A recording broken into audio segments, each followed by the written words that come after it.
अब बात करेंगे बंगाल की।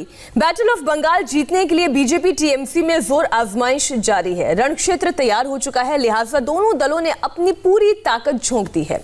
बुधवार को बीजेपी अध्यक्ष जेपी नड्डा कोलकाता पहुंचे और यहां आते ही उन्होंने मुख्यमंत्री ममता बनर्जी पर जोरदार हमला बोला। बंगाल की राजनीति के रक्त चरित्र का जिक्र किया। ममता ने भी अपनी रैली में शरणार्थी प्रेम दिखाया और बीजेपी पर पलटवार किया।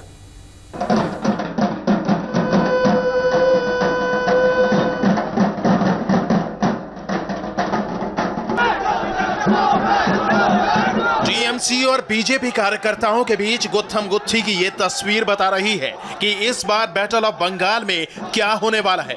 एक तरफ टीएमसी कार्यकर्ता काले झंडे और बैनर लेकर बीजेपी दफ्तर पहुंचे थे, तो दूसरी ओर बीजेपी कार्यकर्ता उन्हें खदेड़ने के लिए पूरा जोर लगा रहे थे।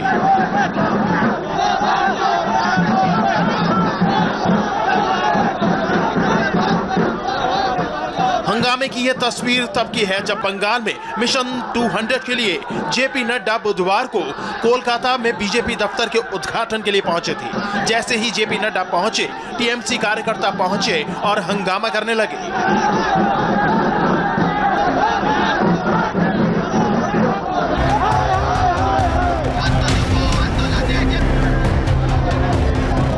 इसी हंगामे के बीच कोलकाता में बीजेपी दफ्तर में जेपी नड्डा ने विधिवत पूजा कर कार्यालय का उद्घाटन किया। इसके साथ ही 9 दूसरे जिलों में भी नड्डा ने बीजेपी दफ्तर का वर्चुअल उद्घाटन किया।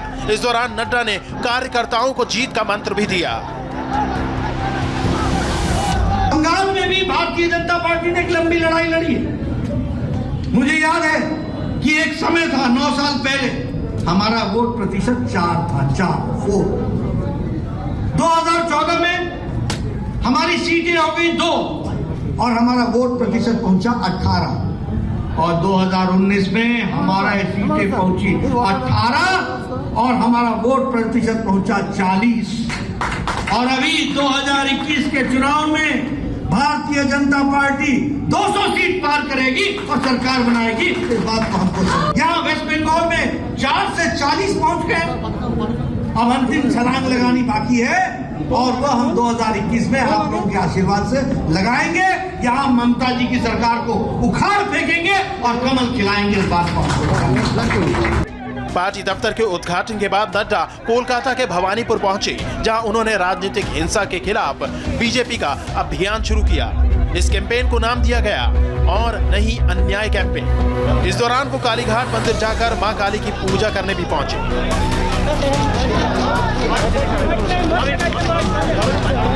बुधवार को जेपी नड्डा कोलकाता में थे, तो मुख्यमंत्री ममता बनर्जी कोलकाता के करीब उत्तर 24 परगना में एक रैली कर रही थी। रैली में ममता बनर्जी ने मतुआ समुदाय और बांग्लादेशी रिफ्यूजियों को लेकर बड़ी बात कही। ममता ने कहा कि मतुआ समुदाय और बांग्लादेशी रिफ्यूजी सभी बंगाल के नागरिक हैं और इन्हें नए सिरे से किसी तरह की नागरिकता की कोई जरूरत नहीं है।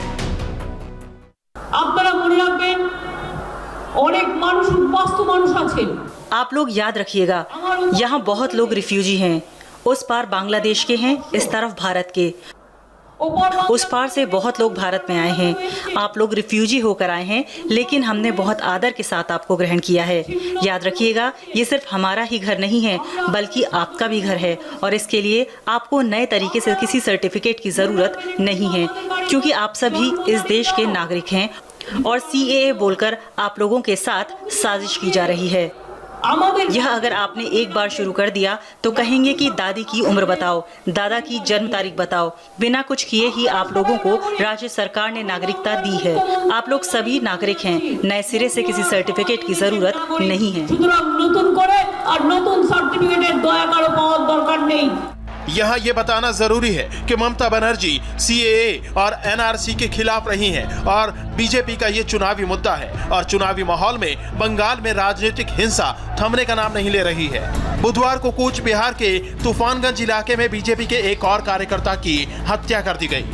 बीजेपी कार्यकर्ता स्वपन दास का शव एक स्कूल बिल्डिंग में लटका मिला।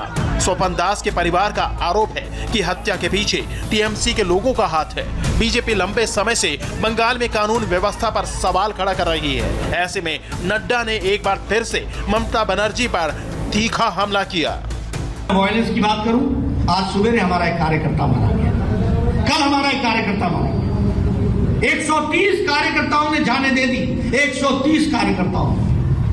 मैंने 100 लोगों का तर्पण तो खुद किया है। आप समझो ये बिहार, ये बंगाल है क्या?